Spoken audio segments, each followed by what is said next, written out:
Hello and welcome to part 3 of our mini-series entitled There's an App for This. We note that the Christmas holiday season for many people is a very joyous time, a time filled with shopping and goodwill and hanging out with family and friends and other people with whom we have positive feelings.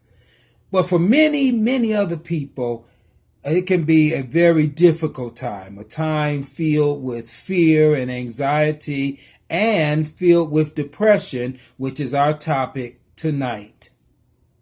Let's talk a little bit about depression, and our goal is to become informed about depression.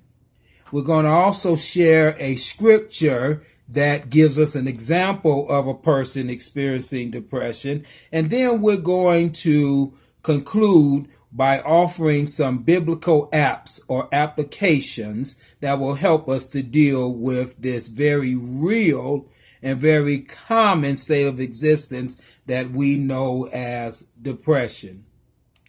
Well, first of all, what is depression? Let's talk a little bit about depression. It's been noted that some 15 million Americans a year struggle with depression. That's a lot of people.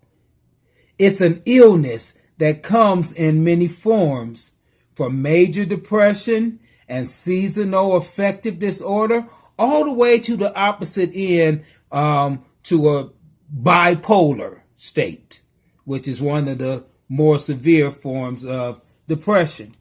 Depression is an illness that increasingly affects people worldwide. So we're seeing it everywhere in every part of the global village. Well, with so much going on throughout the global village, violence, watershed, poverty, famine, earthquakes, floods, you name it. No wonder people find themselves at times in a depressed state. And we ain't even talking about terrorism.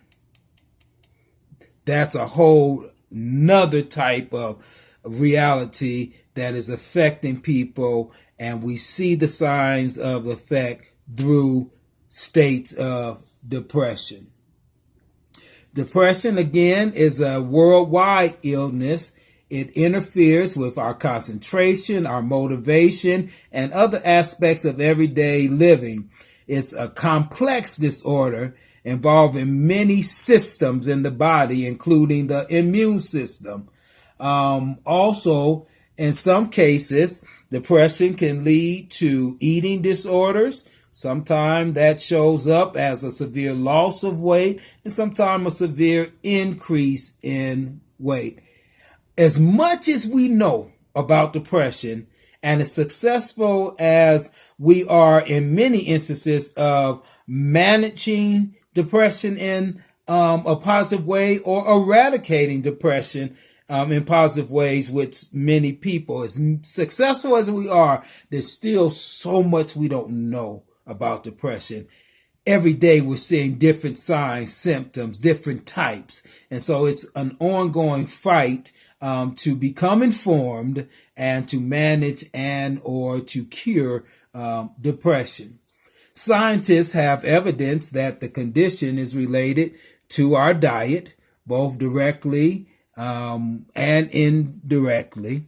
And so what we eat sometime in our eating habits can contribute to various states of depression. And we know depression includes also mood and thoughts as well as our body. It causes pain even, not only for those persons who are experiencing depression, but it affects those with whom the depressed person has to interact, whether it's family, friends, co-workers, people at church. Anybody who has to be around a depressed person, a severely depressed person at that, they also experience some of the overtones or the affects of depression from the person with whom they are interacting.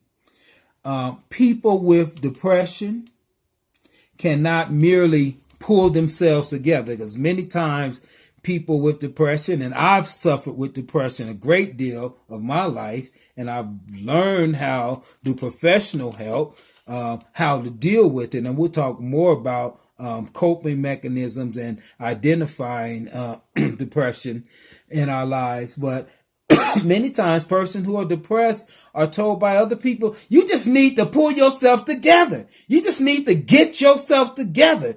Somehow the person who is depressed is blamed for being depressed, and it's suggested that they wouldn't be depressed if they would get themselves together. We're going to talk a little bit more about that when we come back with segment 2.